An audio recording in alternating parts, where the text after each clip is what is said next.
This is Raceweek Radio. An interview today with James Wharton, Australian FIA Formula 3 driver for the French team ART Grand Prix.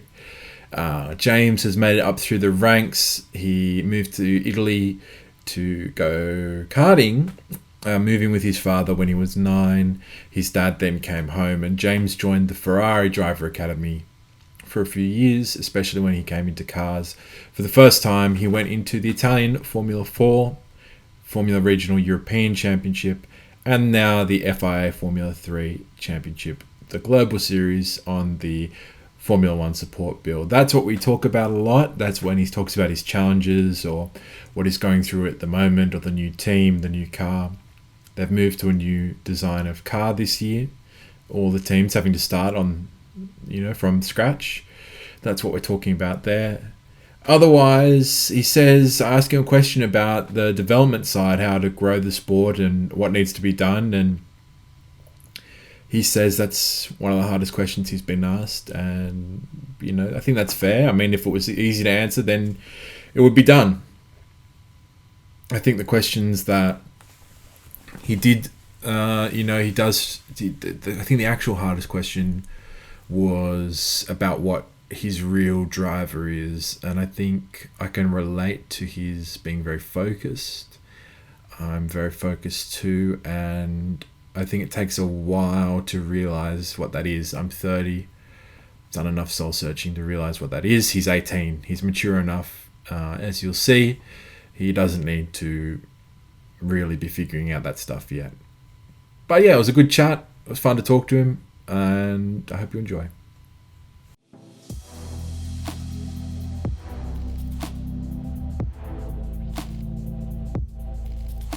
Thanks for coming on, James. Where do we find you at the moment? You're in the ART logo behind you. Where's that? Yeah, I'm actually preparing some sim at the moment in the factory, and I've been here yesterday and will be here for the next couple of days, just preparing the rest of the season. So, yeah, at the moment, actually at home doing some work. Where's that? So you're living near the factory. Where is the ART base? Yeah, APAP is based in Paris, around 1 hour drive from the middle of Paris. But at the moment, I'm living in Milan, so it's a bit of a trip every time I come. So I try to stay here a couple of days, not just one day. I think a bit of a waste if I just stay here one day. So I come for a couple of days each time, and yeah, make sure the trip's worthwhile. And you're staying in Milan. So is that by choice then? You're staying in Milan. You've come to love it. Yeah, no, I've been in Italy for so long now. It feels more like home than anywhere else in Europe. So at the moment. Milan is what I call home, and I've only called it home for a couple of weeks now. I just moved in just before the triple header, so it's been not a long time in Milan. I've been in different parts of Italy for the last couple of years, so now fully based in Milan, and it's quite good to have a new, let's say, chapter in life, and let's see how that will go as well. How do you make that choice then? I mean, where were you before? You were Misano before, and how do you make the choice for Milan? Yeah, no, I was in a smaller town in Desenzano where the karting Oh yeah. track is, where most of the people are doing karting, and I feel like that just told you why I moved. I think it's more for the karting drivers and the first years of the transition. It's a really nice place to go, but at the same time, it's super difficult for travel, and it's not the easiest place to go from the airport. So now that I'm driving and now that I'm basically fully independent, I like to have a little bit of less time in the car driving from airports. So Milan is a lot closer to Malpensa and it's a lot closer to Linate. So I have two airports within 30 minutes, which is a lot better. And at the end of a long weekend, it's not a long drive home. So that's probably the main reason, just for logistic reasons. So you're driving each time up to Paris, are you? No, no, I'm definitely flying. No, I'm definitely flying to Paris. I'm not going to drive that far. I don't love driving that much. That's a big drive. And you got the Olympics coming up. Then, are you looking forward to the Winter Olympics then in Milano Cortina? Yeah, I'm not sure if I'll be around. I hope I am because it's a cool experience and I do love the winter and I haven't really seen that much snow being Australian. Even though I have lived in Europe for so long, I am always back while they're getting snowed on. So it would be nice to see some snow as well. So might stay and watch if I can. So you moved. I guess that's a good place to start. Then I mean, you moved to Italy for your karting career. What, when you were nine or 10 with your dad? Yeah. I guess that, what was your living situation like then? Did you move into a house? Was fairly normal? Like, what was the jump from Australia to Italy like? Yeah, no, it was a lot of learning, let's say. We had a probably 6, 7 months in hotels, which was, let's say, a lot more difficult than what we're expecting. Living out of a suitcase fully and full time is not the easiest way of living. But then, about 10 months in, we finally rented a house in Desenzano, and we spent a couple of years in that house, and then ended up moving into a different house a couple of years later, just to get a little bit of a different environment, and we knew a little bit more of the city and the town, so we knew which was the good places to be. So yeah, me and dad were first started in hotels, and let's just say hotels, living out of a suitcase isn't amazing, but I was super young and didn't really understand much at that time, so it's quite easy for me. I think it was a little bit harder for dad being so close to me 24/7. Probably annoyed him a little bit, but yeah, after a couple of years, ended up in the house. And when did you realize? I guess you're saying that that it's unusual to be living out of suitcases and everything. When did you come to think of, okay, this is home now, and that period of my life was a bit unusual and Yeah, no, it's very hard to explain those feelings because at the start, to be honest, the first, let's say, year is probably the hardest year I've ever had. Just mentally, just getting through the tough times and just learning so many different things, you get quite mentally drained. When you're learning how to speak languages, when you're learning how to just overall drive in Europe, when you're learning different people, learning different teams, it's not easy to, like, let's say, take breaks and chill, because the chill time is very low, and there's a lot of like little things that you just need to be focused on, that, like, let's say, now that I don't even think about. So at the start it is quite tough, and I think it's a lot of pressure on me, but not just me, my parents as well. They've had to, let's say, they've been married for however many years, and then they've had to spend nearly 10 months without seeing each other. I think it's very hard on them, and at the end of the day, I think that just showed why it was important for me to put my head down and get through those tough times to get the benefit at the end. then so that the toughest year then was when you were nine years old. So you had to Yes. grow up pretty quickly, I guess, in that stage, and and Yeah.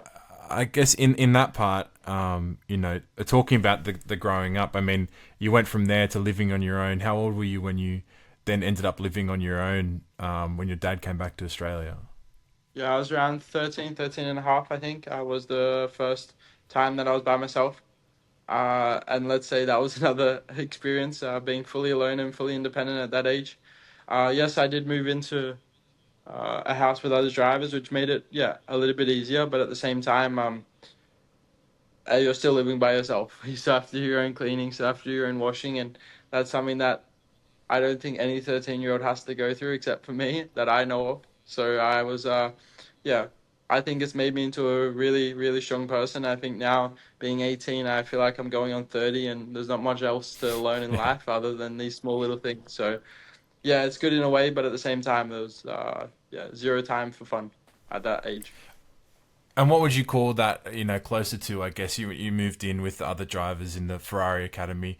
Is it more like a summer camp kind of vibe, or is it more like a boarding school kind of? Everyone's got their head down, and what on that scale of accommodation. Yeah. What was that like? Do you think? To be honest, I haven't experienced any of those two things, so I don't know what is it Yeah. closer to, but I do think more of like a serious environment. I think we're all there for a job, so for sure there was a lot more times where we were focused and, let's say, locked in is what we like to call it nowadays. But there was times, yeah, where we did have a bit of fun, and we did get to chill out as well. So for me, living with other drivers, it does put a lot more, not pressure, but there is a lot more time to be serious when there is other drivers, because we know why we're there. I feel if you're living with normal, everyday people, there is a lot more distractions. But I think for us, it was very easy to work together and be able to, let's say, focus on our job. Yeah, and I mean, I think with that motivation, I mean, that's something that you had to kind of focus on again from a young age, right? And I mean, where do you draw that from? When you first started, karting, you didn't really want to get in, but then once you had your first race, that was the turning point. I guess what about that, was the turning point? What then about that has motivated you to keep going, and about driving in general? I think it's more just the end result, like feeling that that hard work is paying off. I feel like, yeah, it's very like broad to say that the results and the feeling of winning pays off, but at the same time, I think you could get it in any other sport. But in this sport, I feel it comes so little at the top that getting a win or getting a podium is something that just feels so amazing. So for me, it was just that feeling of achieving a goal, which is the biggest thing, and especially through the tough times, which I've had, and let's say going through at the moment, it makes it so much better when a win does come, because it's like the lows we have in this sport, I feel, is a lot lower than what people think. When you get into a little rut, it's very hard to get out of it. So getting that win, it's just the motivation is just so high. Even if you have one, just the motivation will be there for months and months and months, just trying to get that feeling again. So it's the maybe the feeling that the next win is coming. Yeah, exactly.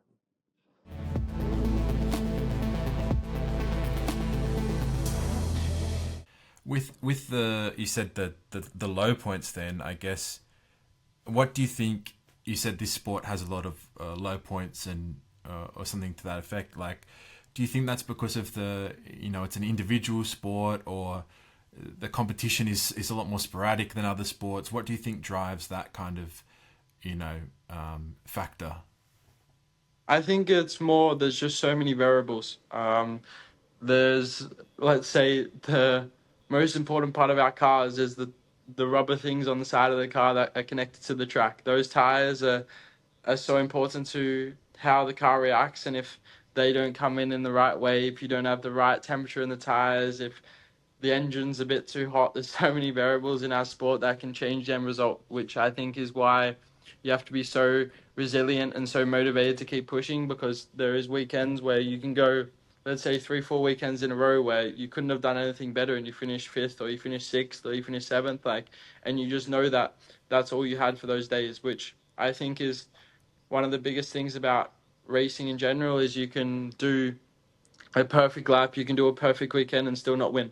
And I think in any other sport, if you've done a perfect job, you win, or you're the fastest runner or whatever that might be. So I feel like that's where our mentality always comes in. And I feel like that's where the strongest people always come out on top.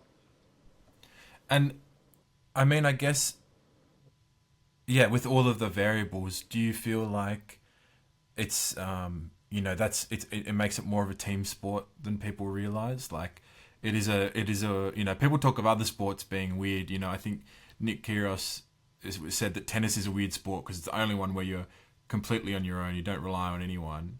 And I Yeah. think that for drivers, it's a mix of both. You're on the track when you're on the track, you are completely on your own. It's just you, but there is a big team aspect, and it's very unique because you can't draw on them when you're on the track. They kind of set it up and then let you go. Do you think that's kind of what I guess the mentality, it's a mentality to get used to, but also a mentality that people don't understand sometimes? Yeah, no, for sure. As you said, it's a very much a team sport, and I think it's, yeah, as you said, a lot more of a team sport than what people think, especially in these categories. And I think even more so in Formula One, but on a different level to us. But at the same time, if they've done a good job and you do a good job, it shows. When one party is doing a better job than the other, you would definitely not get a result. So at the end of the day, I feel it's a much more of a team sport than what people think. And there's a lot of people that are putting a lot of hours behind the scenes that don't get any recognition, which I think that's why, again, a win is so important, because those people that are behind the doors that no one sees, they get a boost of motivation, they get a boost of energy, and then their work ethic goes up as well. So I feel like the people behind the scenes, and for me, the mechanics are one of the most important things. And I feel like they get the less recognition. At the end of the day, an engineer, sometimes you can see that they're on the TVs or whatever, but the mechanics, you never get to see them. And for me, they're putting in the most work out of anyone at the track. They're doing 16-hour days. They're putting their life to this. And when we go home on the Sunday night and come back Wednesday, they're working on the cars, getting them ready for the next weekend. So for me, the mechanics are one of the most important people on the track. And again, coming back to what I said before, I feel like winning helps them out as well for their motivation. So do you think for you that, I know like obviously it's a sport, then you have certain, it's people bring their families, or as you go through you build a bit of an entourage, and or you have a trainer or whatever, but on the balance between say having that support system or being really embedded with your race team, and like you said, the engineers and mechanics and everything, you think you fall on that side of the spectrum, do you? Yeah, no, for sure. Like I like to have a good environment around me, and I think the people around are the most important. So I try and have a really good relationship with the people around me. And then who are the people around you then outside the team, that you have as your support system? Yeah, now it's a, let's say, a lot smaller group than what I had like 2 or 3 years ago. But I have a Benjamin Jacobs, who's my trainer, who was working with Logan Sargent for the last 8 years. And he's now moved over to me from 2024 onwards. And then, of course, my parents. I have two of the most supporting parents I think out there. And then there's a couple of others, my manager. I have a couple of people that have been with me from karting that, let's say, they don't do much right now, but they're just there, and they're people that I can talk to.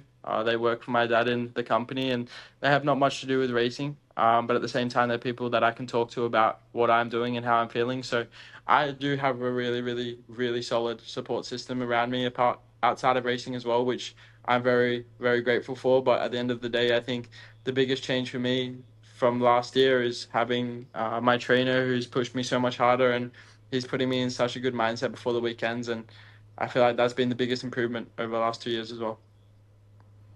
And I think you touched on two things there. I think you had obviously your parents, and then your manager and management. I think your parents. Do you think that what did they kind of have to do to set you up, for this? I think you started with your dad's team in karting, right? And Yeah, exactly. I think you went into the academy, but you still had to take a bit of sacrifice and commitment from them to support you, especially paying into the costs associated into the series, right? Yeah, no, I feel like the parents, and especially my parents, I've never seen someone support or them support someone so much in their life. Okay, I am their son, but they've still sacrificed everything for me. At the end of the day, their whole life has revolved around me, and I'm quite sure my dad could have retired 20 years ago without me, and I think I still haunt him to this day about it. But at the end of the day, they've, let's say, devoted their life to me. They've put everything they have into me, and they're giving me the best opportunity to do what I want to do and do what I love. So I feel I'm super lucky in that side, and I can't, let's say, thank them enough. And I think the only way to pay them back is getting and achieving my goal and my doing what I want in my career. So that's the biggest drive for me outside of my own motivation, which is very high, and my own determination. I have to, let's say, have that second part where I'm doing this for all of us. Um, they would never agree with that, but at the same time, I always have that pressure that I need to perform and I need to give them back what they've put in. And what does your sister think of that then? I don't think my sister understands just yet how much more I get than her, but let's hope she doesn't figure that out anytime soon. Is she But much yeah, younger? no, she's only 2 years younger, but those 2 years, I think she's got to learn very quickly that I get a hell of a lot more than she does. So um, let's hope she doesn't work that out anytime soon. Let's just say that. And I think um, yeah, well, she could still get a start. You don't know. You could, Has your dad still got the Yeah. team? No, he doesn't have a team anymore. But my sister's into basketball, so we're trying to get her to go to America at the moment to play basketball. So she's good in her own way, and I hope she can do that as well for herself. Really? And do you have any other sports? I think golf is your sport, right? Yeah, golf is my sport. I haven't played it in a month, and I'm really feeling it. Getting a bit of FOMO, seeing some of my friends go out on the golf course, but I've got racing to do at the moment. But yeah, golf is definitely my sport on the side that, let's say, takes me away from my racing and clears my head a bit before the weekends, which I think is super important. How'd you get into golf? As what you're 18 now? Yeah, How did you get into golf I so hard? first played golf when I was 7, 8 years old because my dad played, and then I had an older cousin who was really, really, really, really good at golf. So it's always been somewhat in our family. Not exactly in mine, but my dad played golf when, like, he has played golf and he plays golf and he's good at golf. So it's always had golf clubs around the house. So I've always known what it is. But yeah, I did start super early, but I didn't play for, let's say, 6, 7 years, 8 years. And then I always had clubs in Europe, but never really played much because I was doing karting races, which is every weekend, so we didn't have much time. But then when I moved to Formula, I had a bit more time, and I actually picked up the golf clubs again. But I think the biggest push for it was when Dino Beganovic started playing with me, and then he loved it, which ended up making us both want to play golf more. So I think the worst thing I did for our golf game was let him play with me because now we play all the time. And was he your roommate at the time, and that's just what you'd do for fun? Yeah. And Yeah, exactly. And now we've already booked two tee times for this weekend, 36 holes on Saturday. So I think we've lost our heads a bit with it. I mean, what do you think? It's something similar to what you drives you to motorsport that drives you to golf as well. Like, Yeah, I fully believe it's exactly the same sport mentally. Like the mentality is exactly the same. You have 4 hours, or let's say an hour race, or 4 hours on the course, whatever that might be, of having highs and lows throughout the whole time and having to keep, let's say, the same mindset throughout the whole 18 holes or the whole 45 minutes of the race. So I feel for me, it's the closest thing to racing on a mental side. From a physical side, of course, it's not even close to anything. But I think on a mental side, it's exactly the same way of dealing with pressure, dealing with highs, dealing with lows. And I feel like it's such a hard sport to be good at that you have to have a lot of determination to, let's say, go back out every day, even if you've had a bad day. because it's all mental, right? It's all focus Yeah. and what's that saying? The more you know about golf, the more you hate it. Like the better you get at golf, the more you hate it because it's Yeah. It's exactly that. Like, it's one of the only sports that you can get worse at the more you play, and it's one of the only sports where you can get that frustrated you can actually not even play anymore. It's like you can play golf and then not be able to play golf because you're frustrated. So it's like it's a sport that I think it's the most positive sport for us, as in what can help us as well while we're doing it.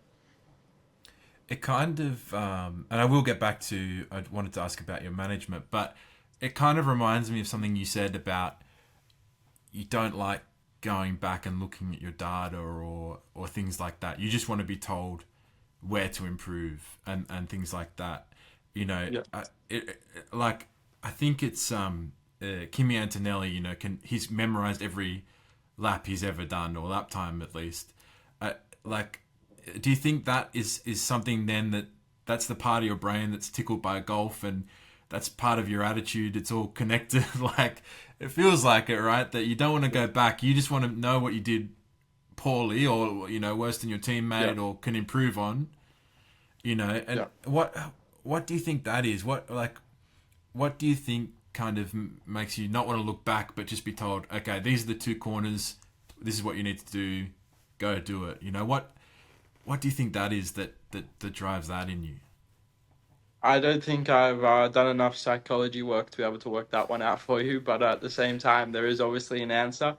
But everyone's brain works differently, and I think that's the biggest thing of how the world goes round. Everyone thinks in a different way, so it's no, I think, answer for that, but it's just how people work and how people like to go about what they do.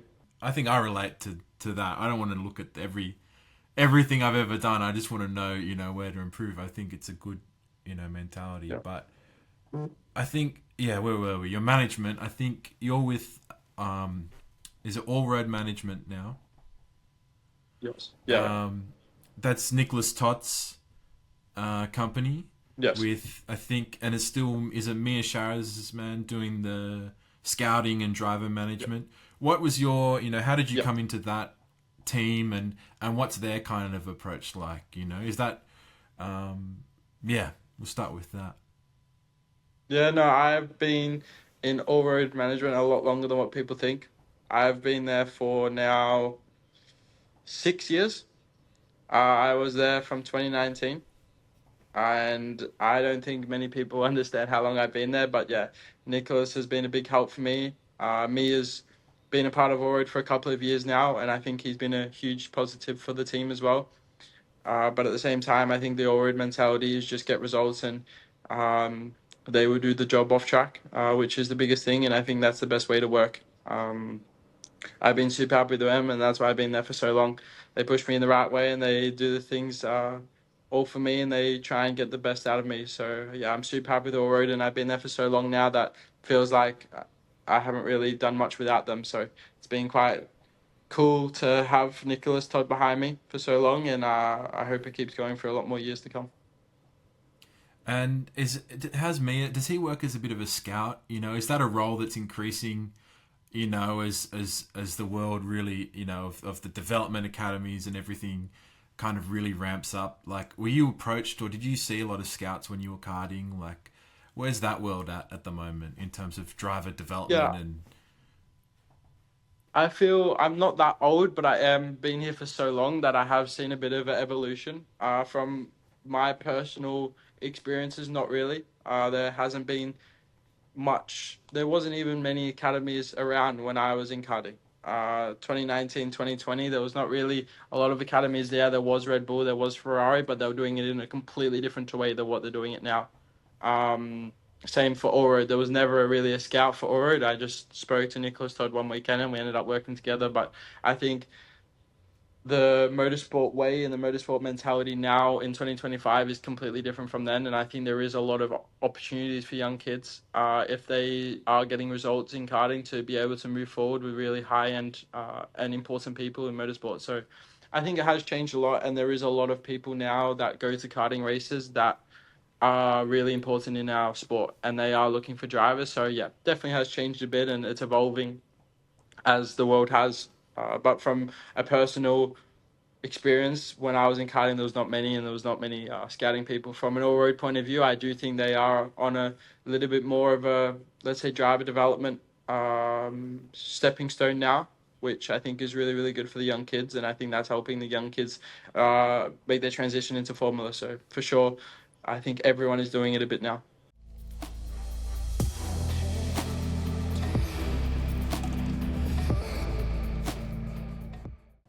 on the business side? I think you said you're pretty happy with that balance. You'll drive and you let them do everything in terms of teams, sponsors, that kind of thing. But in terms of seeing the growing popularity of F1, and I think you've even said you've noticed growing popularity of Formula 3 and bigger crowds and that kind of thing at the support races and the junior series. Like, Yeah. what do you think it's going to take? Is it more of a regional thing that, okay, those series aren't as mainstream in Australia, so the brands aren't attracted to them, or and that you get maybe some Latin American brands, or what South American brands are more attracted to it because they're bigger there and drivers are bigger there. Like, what do you think it will take for the you know the commercial side or the business side to catch up with the growing fan base and everything? Do you think you need like a Drive to Survive for the junior series, or what do you think you need for, or the sport, the world of Formula 2, Formula 3 needs? To be honest, I think that's probably the hardest question I've ever been asked. To be honest, I don't know what we need as drivers. I do think we need a little bit more recognition of what we're doing for sure from a F1 weekend point of view. But at the same time, I feel like they're doing as much as they can. At the same time, we're still young kids and we're still learning every day. So we do make mistakes, and we do make, let's say, different decisions now than what we would if we were in Formula One. So I do think they do give us a lot of support, and I feel like they give us more support than what probably the commercial side see. But at the same time, yeah, it would be good if we did have a little bit more help. I think there's a lot of drivers that have not made Formula One that should have made Formula One. They just need a little bit more commercial outlook, so people could actually help them on their journey. I think there is so many people, including myself, that do need more help and do need help to be able to make it to Formula One. So to get our name out there, to get our, let's say, personal life out there, to be able to show people who we really are is very important.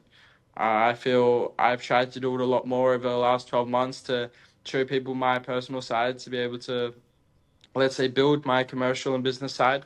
At the same time, I'm a driver that wants to do something outside of racing as well. I want to be successful with or without racing. So I feel like for me, especially having a commercial and a business side of my life is very important. I'm still in a very much a starting and learning phase of that. But I do think F2 and F3 do need a better, let's say, more recognition, let's of our results or the way we are and the way we're working and what we're doing to get to where we are. I think there's two things there. There's this the support from the category, but also you said your own wanting to grow. I mean, what part of yourself do you think you're wanting to grow alongside yourself as a driver? Like, I guess you've gone to school in Italy. Have you? Did you go to like a local school or an Yeah, I international did. school there? Uh, I did more school online. I did a lot of online Yeah, school. I didn't go to a school in Europe at all, so I haven't. right. No, I haven't done that. It was more online for me. And what are you thinking now in terms of, growing that other side of being successful and, a profile and business acumen, outside of motor racing? What does that mean for you? Yeah, no, for me that's about I think helping people reach their goals, no matter what sport it is in. But at the same time, I feel like it's for me just showing that I am, let's say, a normal person off the track, and I am willing to help people, let's say, move forward in what they want to do. So for me, there is not, let's say, one thing that I want to do. It's just more be able to, let's say, maybe even like represent brands of how they want to, let's say, move forward. Let's say a brand ambassador, yes, but something more like just helping brands get bigger and stronger at the same time helping the people that get less recognition as well. The people, let's say, building the brand or even young drivers, helping them through where they can, let's say, call me, text me, send me a DM on Instagram, and I can help with whatever they need and just be a bit of support for people that are trying to do what I am doing and just not even in racing, just in everyday sport. I think that kind of, gets to something like I was thinking, there's other drivers who kind of have, especially someone from their own country that has potentially reached Formula One or almost got there or got to Formula, like I think Arvid Lindblad's got Ollie Rowland, right, as like a mentor Yep. and support and everything. Yep. And I think you've spoken about how, like the Australian support and they're role models for you, but obviously there's less of them and, that makes it busier and obviously the ones who have gone through the pathway at the moment are in F1. So, is that something, that you'd want to do, make sure that that people can come up behind you as well and keep the, pipeline moving, Yeah, I no, for sure. guess. I feel I've always had the trait of being able to help, as in a driver coaching way as well, a little bit more technical side, but I have been able to do it in the past, and I do enjoy it. Even when I was, let's say, only like 2 or 3 years older than the people I was working with, I have helped them a lot, and I feel I've grown them into really good drivers. So I do enjoy that side of it for sure, and I think that's because I always had someone doing it for me at the start, and it's good to be able to give back as well. Who was doing that for you at the start? Was that in karting and Yeah, yeah. In karting, I had David Serra, who's, let's say, the most winning driver in Australian karting ever. He was working with me in the first couple of years that I started racing. Not even when I started to win races was way, way before that. It was before I could even do a fast lap. So I have had that support when I was really, really young. And I feel like that's super important when you're young. I feel after 14, 15, there is not a lot of help. I think it's more mentally for you, but at the start, I feel like it's very important, especially in the first 2, 3 years of ever driving. I think it's the biggest turning point. well, that's interesting you say that you want to, so you're thinking about that side of, yeah, wanting to And I guess is that is that more of a personal development goal then? It seems like more of a personal goal than like a business goal or a pathway or anything, right? Like it seems like it's something you actually just want to do. Yeah, no, it's not. It's not something that I need to do or feel like I have to do. I feel like it's more of what I want to do and how I want to be. Let's say, not legacy is a big word, but something that I want people to remember me for, or for how I be approached by other people. So yeah, I feel like it's more of a personal goal. And then you said the there is support from in the categories of say there's in the junior categories there is support from say the teams or the series themselves that people don't see. I guess what is that like then? What is the side of Formula 3 and or the junior series that we don't see?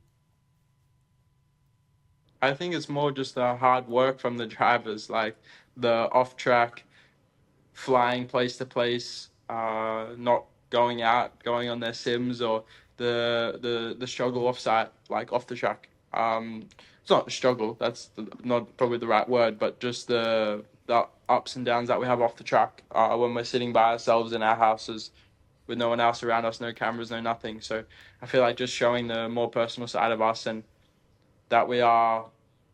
I think there's a bad, let's say, look on young drivers in our sport. Maybe they think that we have it all easy. I think some people think that our life is just super easy. We travel to nice places and we don't do anything else. But there's a lot more to us, and there's a lot more things that we go through on a daily basis that I don't think people can see. Yeah, well, I mean, do you even get to see really like, for me, I went to three races in a row last year, and that was like, it was just a blur by the end. It was just like, Yes. and then in the space of, especially the Formula 3 season, do you even get to kind of appreciate where you are and take a second, or is it just like, it kind of blurs into one, especially when the races start to, become double headers? Yeah, no, I don't think it goes into a blur. You still do appreciate it, but at the same time, like with a triple header, I wasn't even able to watch F1 because I would be flying out at lunchtime. So we'd do our race at 8:30 in the morning, go straight to the airport, fly at 1 p.m., land at 4 to be back on the sim on Monday.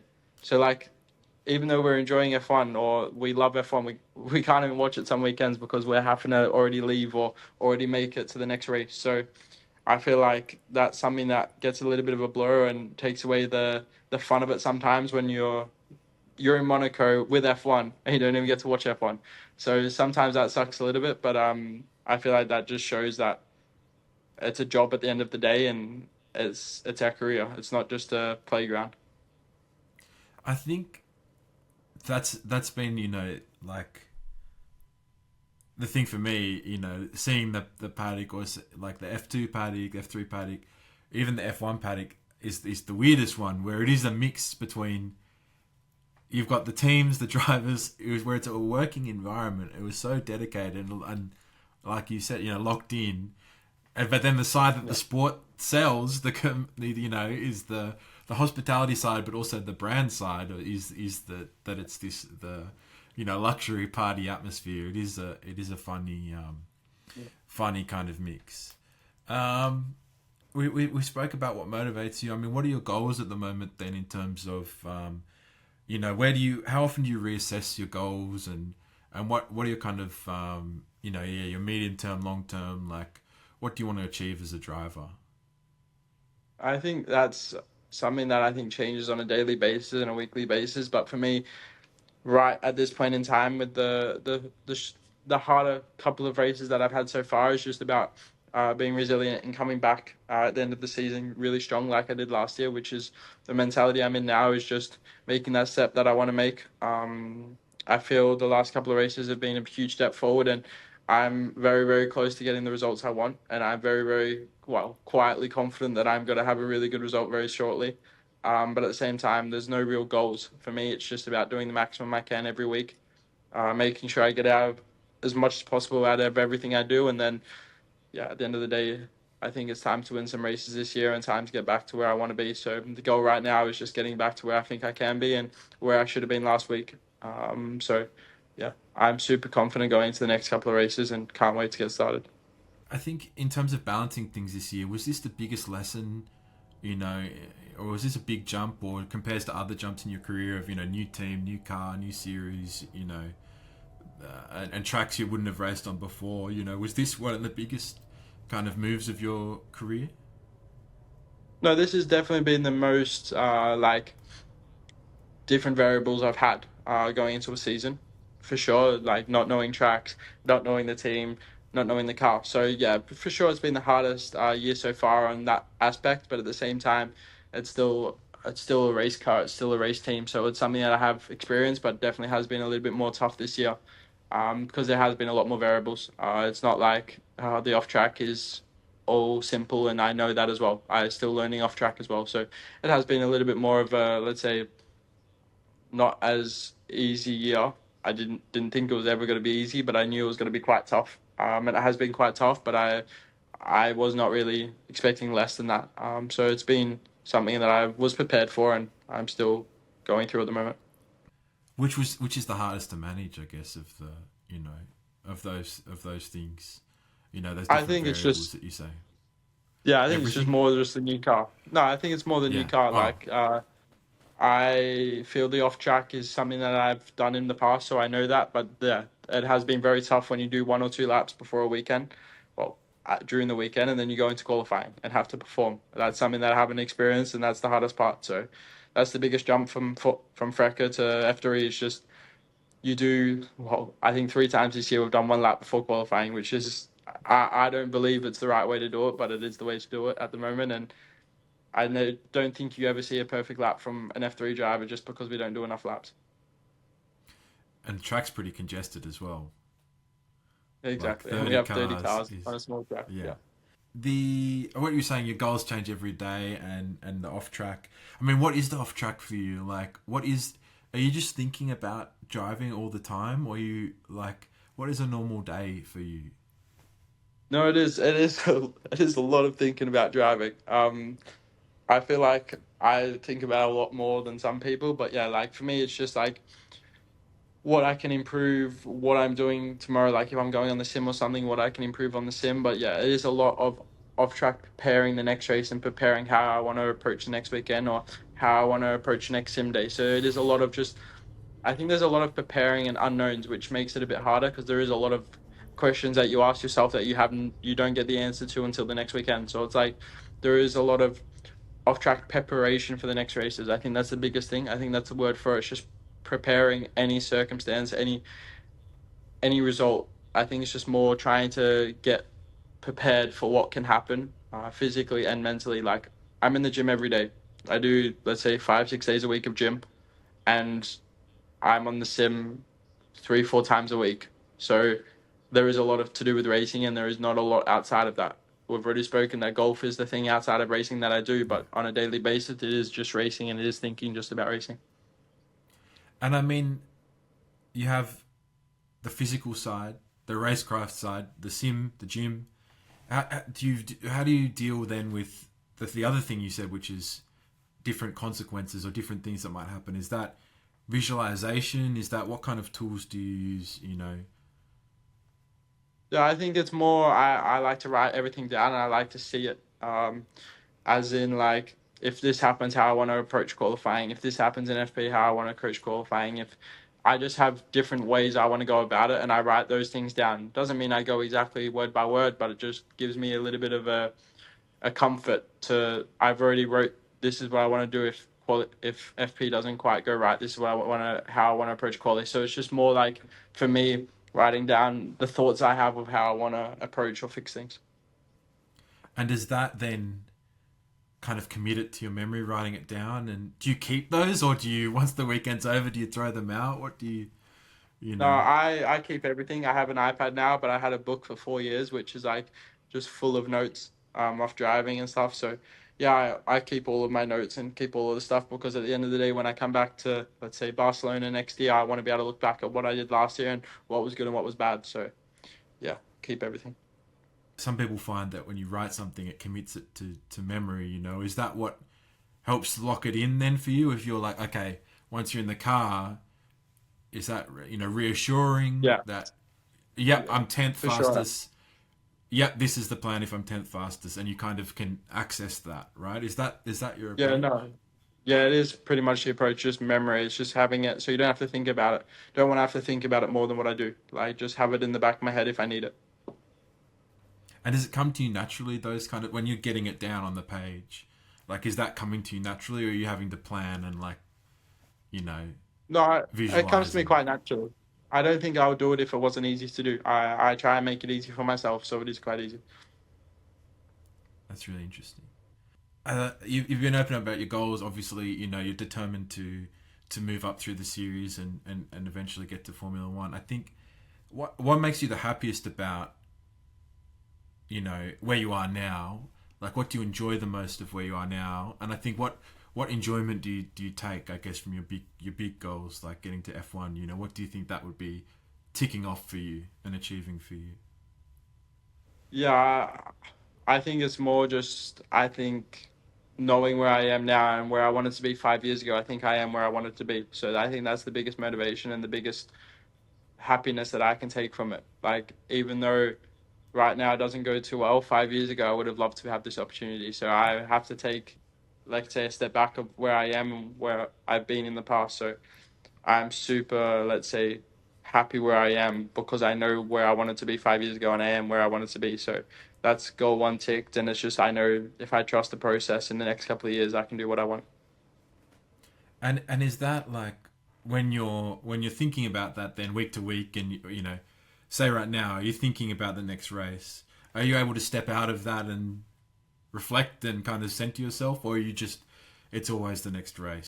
For now, it's always the next race, and then you get to the summer break, or like last week, I probably wasn't thinking about racing much because we had a couple of weeks break. But when you're a week out from the race or a couple of weeks out from the race, it is all about the race, and you do have times where it has to be all about the race, and that's absolutely fine, and that's where it's been for many years. So it's quite normal. But yeah, in summer breaks at the end of the year, you do reset, and you probably don't think about racing for weeks. To wrap it up, I guess you're on the break now, but you're in the sim every day. I mean, have you got much of a break at the moment? What have you been? Have you had any Yeah, time off? I had a week off after Barcelona, which was amazing, after the triple header, which is needed. But yeah, the last 2 weeks, I spent a week on a training camp, and then I'm going to spend a week at the team. So the last 2 weeks have been full on. But then I have 3 or 4 days off before the race, so it's perfect.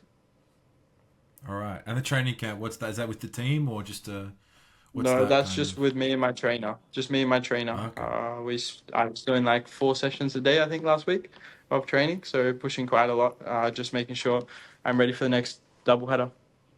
And do you have to get out of the house, go somewhere to do that, or you just do that Yeah, within no, the local gym? Or I travel to London from Milan, and I just spend yeah, a week with my trainer, and he has a plan for me of what we want to achieve during the week, and we just, yeah, train like crazy. all right, we've got the rest of the season coming up.